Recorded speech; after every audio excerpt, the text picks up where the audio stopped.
Hello, ഞാൻ Sona George, hair and ഹാപ്പിനെസ്സിലെ consultant സൈക്കോളജിസ്റ്റാണ്. ഇന്ന് ഡിസ്കസ് ചെയ്യാൻ വേണ്ടി പോകുന്നത് പാരനോയിഡ് പേഴ്സണാലിറ്റി ഡിസോർഡറാണ്. ഇത് ക്ലസ്റ്റർ എയിലാണ് കാണപ്പെടുന്നത്. ഇതിൻ്റെ കൂടെ തന്നെയുള്ള പേഴ്സണാലിറ്റി ഡിസോർഡേഴ്സാണ് schizoid and schizotypal personality disorder. Paranoid personality disorder എന്ന് പറഞ്ഞാൽ സംശയമാണ്. അതായത് എന്ത് കാര്യത്തിനും എന്തിനേയും ഏതിനേയും സംശയിക്കുന്ന ആളുകളാണ് പാരനോയിഡ് പേഴ്സണാലിറ്റി ഡിസോർഡറുള്ള ആളുകൾ. ഇത്തരത്തിലുള്ള ആൾക്കാർ മറ്റുള്ളവരൊന്ന് ചിരിച്ചാൽ, അല്ലെങ്കിൽ മറ്റുള്ളവർ കൈകൊണ്ട് എന്തെങ്കിലും ആംഗ്യം കാണിച്ചാൽ, അല്ലെങ്കിൽ ഒന്ന് മൂളിയാൽ, മറ്റുള്ളവർ ഇങ്ങോട്ട് വന്ന് സംസാരിച്ചാൽ ഒക്കെ ഒരു സംശയമാണ്. ഇങ്ങനെ പ്രത്യേക കാരണങ്ങളില്ലാതെ മറ്റുള്ളവരെ സംശയിക്കുന്ന ഒരു അവസ്ഥയാണ് പാരനോയിഡ് പേഴ്സണാലിറ്റി ഡിസോർഡർ എന്ന് പറയുന്നത്. പലതരത്തിൽ ഈ പാരനോയിഡ് പേഴ്സണാലിറ്റി ഡിസോർഡർ ആളുകളിൽ കാണാറുണ്ട്. ഒന്നാമതായിട്ട് മറ്റുള്ളവരെന്നെ ചതിക്കുന്നു എന്നൊരു തോന്നൽ. എക്സാമ്പിളായിട്ട് പറയുകയാണെങ്കിൽ, പാർട്ട്ണർ മറ്റുള്ളവരെ സംസാരിച്ചിട്ടുണ്ടെങ്കിൽ അവരെന്നെ ചതിക്കുകയാണ്, അവരെ സംശയിക്കുന്നു.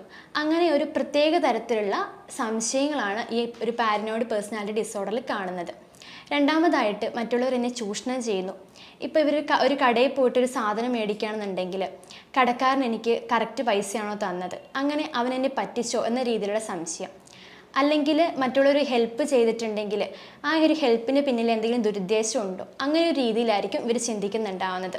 മൂന്നാമതായിട്ട് പറയുകയാണെങ്കിൽ, മറ്റുള്ളവർ എന്നെ ഉപദ്രവിക്കാൻ വരുന്നുണ്ടോ എന്നൊരു തോന്നൽ, മറ്റുള്ളവർ എന്നെ കൊല്ലാൻ വരുന്നുണ്ടോ, ഉപദ്രവിക്കാൻ വരുന്നുണ്ടോ എന്നൊരു തോന്നലായിരിക്കും ഇവർക്ക് എപ്പോഴും ഉണ്ടാവുന്നത്.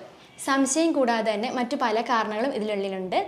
നേരത്തെ പറഞ്ഞ പോലെ തന്നെ മറ്റുള്ളവരെ ഉപദ്രവിക്കാൻ വരുന്നു എന്നൊരു തോന്നൽ. അതുകൊണ്ട് തന്നെ ഇത്തരത്തിലുള്ള ആൾക്കാർ എപ്പോഴും ഒരു സെൽഫ് പ്രൊട്ടക്ഷനോടെ ആയിരിക്കും നിൽക്കുന്നുണ്ടാവുന്നത്. ഇപ്പോൾ അയൽക്കാരോ അല്ലെങ്കിൽ കൂട്ടുകാരോ എന്നെ ഉപദ്രവിക്കാൻ വരുന്നുണ്ട്, അതുകൊണ്ട് ഇവർ മാക്സിമം അവരിൽ നിന്നൊക്കെ വിട്ടുമാറി ഒറ്റയ്ക്ക് വീടിനുള്ളിൽ അടച്ചു താമസിക്കുക, അല്ലെങ്കിൽ സ്ഥലം മാറി പോവുക, അല്ലെങ്കിൽ അവരുമായിട്ട് തീരെ ഒരു കോണ്ടാക്റ്റ് ഇല്ലാണ്ട് എപ്പോഴും ഒരു ഒറ്റപ്പെട്ട് ജീവിക്കുന്ന ഒരു അവസ്ഥയായിരിക്കും ഇവരിൽ ഉണ്ടാവുന്നത്.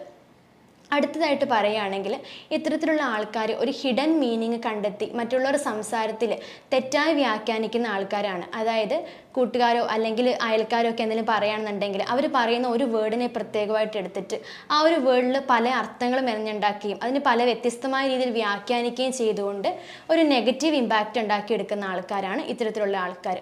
ഇതുകൂടാതെ അവർക്കൊരു സാഹചര്യത്തിനനുസരിച്ച് പെരുമാറാനോ അല്ലെങ്കിൽ ആ ഒരു സാഹചര്യത്തിനോട് പൊരുത്തപ്പെടുവാനോ വളരെ ഡിഫിക്കൽട്ടായിരിക്കും. അതുപോലെ തന്നെ ഇത്തരത്തിലുള്ള ആൾക്കാർ സ്വന്തം കാര്യം മാത്രം നോക്കി ജീവിക്കുന്നവരാണ്. സ്വന്തം കാര്യം നേടാൻ വേണ്ടിയിട്ട് ഏതറ്റം വരെയും ഇവർ പോകാറുണ്ട്. ഇത്തരത്തിലുള്ള ആൾക്കാർക്ക് ഫ്രണ്ട്സ് വളരെ കുറവായിരിക്കും. തീരെ ഒരു അറ്റാച്ച്മെൻറ്റോ അല്ലെങ്കിൽ ഒരു കമ്മിറ്റ്മെൻറ്റോ ആരോടും ഇവർക്ക് ഉണ്ടാവത്തില്ല എന്നുള്ളതാണ് ഇവരുടെ ഒരു പ്രത്യേകത. അതുപോലെ തന്നെ എപ്പോഴും ഒറ്റപ്പെട്ട് ജീവിക്കാനും ഒറ്റയ്ക്കിരിക്കാനും ഒക്കെ ആയിരിക്കും ഇവർക്ക് ഏറ്റവും കൂടുതൽ ഇഷ്ടം. കഴിഞ്ഞ ദിവസം ഒരു കേസ് വരികയുണ്ടായി ക്ലിനിക്കിൽ. ഒരു 55 വയസ്സുള്ള ഒരാൾ, അവർ പറഞ്ഞത് എന്നെ മക്കൾ വിഷം തന്ന് കൊല്ലാൻ ശ്രമിക്കുന്നു എന്നായിരുന്നു. അതായത് ഭക്ഷണത്തിൽ വിഷം ചേർക്കുന്നുണ്ട്, അപ്പം ഇങ്ങനെയൊക്കെ ചെയ്യുന്നത് എന്നെ കൊന്നിട്ട് എൻ്റെ സ്വത്തൊക്കെ തട്ടിയെടുക്കാൻ വേണ്ടിയിട്ടാണ്. അപ്പം ഈ ഒരു രീതിയിലായിരുന്നു അവർ പറഞ്ഞിട്ടുണ്ടായിരുന്നത്.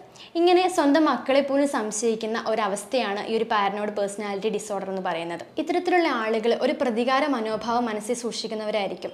പണ്ട് എന്നെ അവരിങ്ങനെ ചെയ്തിട്ടുണ്ടായിരുന്നു എന്ന് വിചാരിച്ചുകൊണ്ട് ഇപ്പോഴും ഒരു പ്രതികാരം മനസ്സിൽ സൂക്ഷിച്ചുകൊണ്ട് തക്ക സമയത്ത് ഒരു അവസരം കിട്ടിയാൽ അവർക്ക് പ്രതികാരം വീട്ടാനും ഇവരൊട്ടും മടി കാണിക്കാറില്ല. അതുപോലെ തന്നെ മറ്റുള്ളവരുടെ ഉയർച്ചയിൽ അസൂയപ്പെടുന്നവരുമായിരിക്കും ഇത്തരത്തിലുള്ള ആൾക്കാർ. ഇവരെപ്പോഴും ചെയ്യാറുള്ള മറ്റൊരു കാര്യമാണ് സ്വന്തം കാര്യത്തെ ന്യായീകരിച്ചെടുക്കുക എന്ന് പറയുന്നത്. അതായത് മറ്റുള്ള ആളുകൾ നിങ്ങൾ ചെയ്യുന്ന തെറ്റാണ്, നിങ്ങളിങ്ങനെ ചെയ്യരുതെന്നൊക്കെ പറയുകയാണെന്നുണ്ടെങ്കിൽ ഞാൻ ചെയ്യുന്നത് ശരിയാണെന്ന് പറഞ്ഞുകൊണ്ട് സ്വന്തം കാര്യത്തെ മാക്സിമം ന്യായീകരിച്ചെടുത്ത് അവരുടെ ഭാഗം ക്ലിയർ ആക്കാൻ വേണ്ടി ഇവർ ഒരുപാട് ശ്രമിക്കാറുണ്ട്. അതുപോലെ തന്നെയാണ് മറ്റുള്ളവർ പറയുന്ന ഉപദേശങ്ങളൊന്നും തീരെ കേൾക്കാൻ വേണ്ടിയിട്ട് ഇവർക്ക് ഇൻട്രസ്റ്റ് ഉണ്ടാവത്തില്ല. മറ്റുള്ളവരെ തീരെ വിശ്വസിക്കാനും ഇവർക്ക് താല്പര്യം കുറവായിരിക്കും.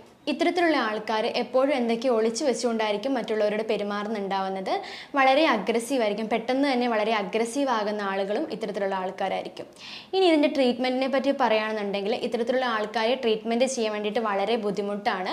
ഇനി അഥവാ ഇവർ ട്രീറ്റ്മെൻറ്റിന് റെഡി ആവുകയാണെന്നുണ്ടെങ്കിൽ തന്നെ ഇവരുടെ വിചാരം എന്ന് പറയുന്നത്, ഞാൻ ഓക്കെ ആണല്ലോ, പിന്നെ എന്തിനാണ് എനിക്ക് ട്രീറ്റ്മെൻറ്റ് ചെയ്യുന്നത്, ഞാൻ പറയുന്ന കാര്യങ്ങളും ചെയ്യുന്ന കാര്യങ്ങളും എല്ലാം കറക്റ്റാണ് എന്നൊരു ധാരണയായിരിക്കും ഇവർക്ക് ഉണ്ടാവുന്നത്.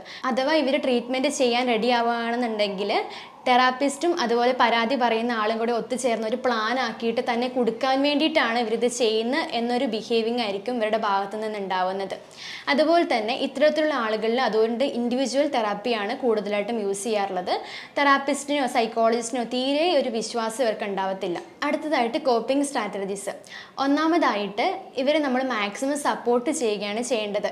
ഇവർ പറയുന്ന തെറ്റായ വിശ്വാസങ്ങളെ തള്ളിക്കളയുകയോ അല്ലെങ്കിൽ തർക്കിക്കുകയോ ചെയ്യാതെ ഇവർ പറയുന്ന ജസ്റ്റ് ഒന്ന് കേട്ട് കൊടുക്കുക. അങ്ങനെ ചെയ്യുന്നതുകൊണ്ട് ഇവരുടെ സ്ട്രെസ്സും ആൻസൈറ്റിയും ഒരു പരിധി വരെ കുറയ്ക്കാൻ വേണ്ടിയിട്ട് ഹെൽപ്പ് ചെയ്യും. രണ്ടാമതായിട്ട് നമ്മൾ പറയുന്ന കാര്യങ്ങൾ നല്ല വ്യക്തത ഉണ്ടാവണം. കാരണം ഇവർ നമ്മൾ പറയുന്ന കാര്യങ്ങൾ തെറ്റായി വ്യാഖ്യാനിച്ചെടുക്കുന്നവരാണ്. അതുകൊണ്ട് തന്നെ നമ്മൾ പറയുന്ന കാര്യങ്ങൾ ക്ലിയർ ആയിട്ട് മാത്രമേ ഇവരുടെ അടുത്ത് സംസാരിക്കാൻ വേണ്ടി പാടുള്ളൂ. ഇനി അഥവാ ഇവരത് തെറ്റായ രീതിയിൽ വ്യാഖ്യാനിക്കുന്നുണ്ട് എന്നുണ്ടെങ്കിൽ ഇവർ കാര്യങ്ങൾ പറഞ്ഞ് മനസ്സിലാക്കാൻ വേണ്ടി ശ്രമിക്കുക. മൂന്നാമതായിട്ട് ആൽക്കഹോൾ, ഡ്രഗ്സ് എന്നിവയുടെ ഉപയോഗം പൂർണ്ണമായിട്ട് നിർത്തുക എന്നുള്ളതാണ്. ഏറ്റവും ഇമ്പോർട്ടൻ്റ് ആയിട്ടുള്ളത് ട്രീറ്റ്മെൻറ്റ് പ്ലാൻ ഉണ്ടാക്കിയെടുക്കുക എന്നുള്ളതാണ്. അതിന് വേണ്ടിയിട്ട് ഒരു സൈക്കോളജിസ്റ്റിനെ കൺസൾട്ട് ചെയ്തതിന് ശേഷം ഒരു ട്രീറ്റ്മെൻറ്റ് പ്ലാൻ ഉണ്ടാക്കിയിട്ട് അവരുമായിട്ട് ഒത്തുചേർന്ന് പോവുക എന്നുള്ളതാണ്.